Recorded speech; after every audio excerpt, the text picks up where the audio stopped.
മലയാള സാഹിത്യത്തിലെ പെരുന്തച്ചൻ എം.ടി. വാസുദേവൻ നായരും മലയാളത്തിൻ്റെ മെഗാസ്റ്റാർ മമ്മൂട്ടിയും തമ്മിലുള്ള ഹൃദയബന്ധം എല്ലാവർക്കും അറിയാവുന്നതാണ്. തൻ്റെ ഏറ്റവും പ്രിയപ്പെട്ട ഗുരുനാഥനാണ് അദ്ദേഹമെന്ന് മമ്മൂട്ടി പറയാറുണ്ട്. മമ്മൂട്ടിയുടെ സിനിമാ ജീവിതത്തിലെ ശക്തമായ കഥാപാത്രങ്ങൾ എല്ലാം തന്നെ എം.ടിയുടെ തൂലികയിൽ പിറന്നവയാണ്. എന്നാൽ തൻ്റെ പ്രിയ ഗുരുനാഥൻ്റെ മരണസമയത്ത് അദ്ദേഹത്തിന് എത്താൻ കഴിഞ്ഞിരുന്നില്ല. എം.ടിയുടെ മരണസമയത്ത് അസർബൈജാനിൽ ഷൂട്ടിംഗ് തിരക്കിലായിരുന്നു മമ്മൂട്ടി. സിനിമയുടെ ചിത്രീകരണ തിരക്കിലായിരുന്നതിനാൽ മമ്മൂട്ടിക്ക് സംസ്കാര ചടങ്ങുകളിലും പങ്കെടുക്കാൻ സാധിച്ചില്ല. അസർബൈജാനിൽ വിമാനാപകടം ഉണ്ടായതോടെ വിചാരിച്ച സമയത്ത് നാട്ടിലെത്താനും അദ്ദേഹത്തിന് കഴിഞ്ഞില്ല. എന്നാൽ തിരികെ നാട്ടിലെത്തി അദ്ദേഹം എം.ടിയുടെ ഭവനം സന്ദർശിച്ചു. എം.ടിയുടെ ഭാര്യ കലാമണ്ഡലം സരസ്വതി, മകൾ അശ്വതി എന്നിവരുമായി മമ്മൂട്ടി സംസാരിച്ചു.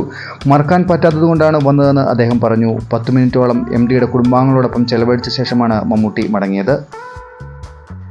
തിരികെ നാട്ടിലെത്തിയ മമ്മൂട്ടി എം.ടിയുടെ കുടുംബാംഗങ്ങളെ കാണാൻ കോഴിക്കോടെ അദ്ദേഹത്തിൻ്റെ വസതിയായ സിദ്ധാരയിൽ എത്തിയിരുന്നു. മറക്കാൻ പറ്റാത്തതുകൊണ്ടാണ് എത്തിയെന്നായിരുന്നു മമ്മൂട്ടിയുടെ പ്രതികരണം. നടൻ പിഷാരടിയും മമ്മൂട്ടിക്കൊപ്പം ഉണ്ടായിരുന്നു. എം.ടിയുടെ മരണസമയത്ത് മമ്മൂട്ടി സമൂഹ മാധ്യമങ്ങളിൽ പങ്കുവച്ച വികാരനിർഭരമായ കുറിപ്പ് ഏറെ ശ്രദ്ധിക്കപ്പെട്ടിരുന്നു. എം.ടിയുടെ ഹൃദയത്തിൽ ഇടം കിട്ടിയത് എൻ്റെ ഏറ്റവും വലിയ ഭാഗ്യമെന്ന് താരം അന്ന് കുറിച്ചിരുന്നു. എറണാകുളത്ത് വെച്ച് നടന്ന പരിപാടിയിൽ മമ്മൂട്ടിയുടെ നെഞ്ചിലേക്ക് ചാഞ്ഞു കിടക്കുന്ന എം.ടിയുടെ ചിത്രവും അന്ന് പങ്കുവച്ചിരുന്നു. ഈ ചിത്രം ഏറെ ശ്രദ്ധിക്കപ്പെട്ടിരുന്നു. മമ്മൂട്ടിക്ക് എന്നും ഗുരുസ്ഥാനീയനും പിതാവിന് തുല്യനുമായിരുന്നു എം.ടി. വാസുദേവൻ നായർ. വിൽക്കാനുണ്ട് സ്വപ്നങ്ങൾ എന്ന ചിത്രത്തിലൂടെയാണ് എം.ടി. സിനിമയിൽ മമ്മൂട്ടി അരങ്ങേറ്റം കുറിച്ചത്. സുകുമാരനായിരുന്നു ചിത്രത്തിൽ നായകൻ.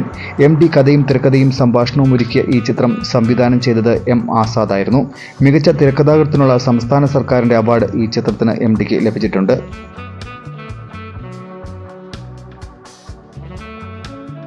അക്ഷരങ്ങൾ, ആൾക്കൂട്ടത്തിൽ തനിയെ, അടിയൊഴുക്കുകൾ, ഇടനിലങ്ങൾ, കൊച്ചിതമ്മാടി, ഒരു വടക്കൻ വീരകഥ, ഉത്തരം, വിദ്യ, സുഹൃതം, കേരളവർമ്മ, പഴശ്ശിരാജ എന്നിവയാണ് മമ്മൂട്ടി അഭിനയിച്ച മറ്റ് എം.ടി. സിനിമകൾ.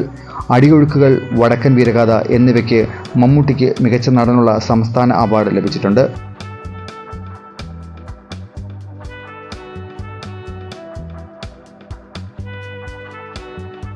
ആയിരത്തി 1980-കളിലാണ് എം.ടി. വാസുദേവൻ നായർ സിനിമയിൽ സജീവമായിരുന്നത്.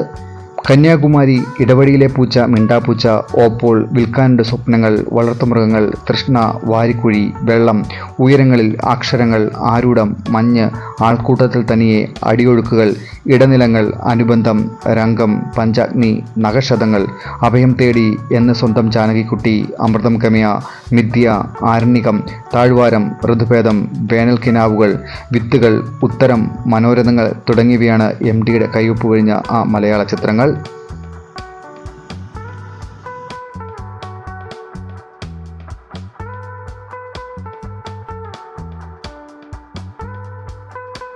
ആറ് തവണ ദേശീയ അവാർഡും 18 സംസ്ഥാന അവാർഡും എം.ടിക്ക് ലഭിച്ചിട്ടുണ്ട്. ചലച്ചിത്ര മേഖലയിലെ സമഗ്ര സംഭാവന കണക്കിലെടുത്ത് 2013 ജെ.സി. ഡാനിയൽ പുരസ്കാരവും ലഭിച്ചു.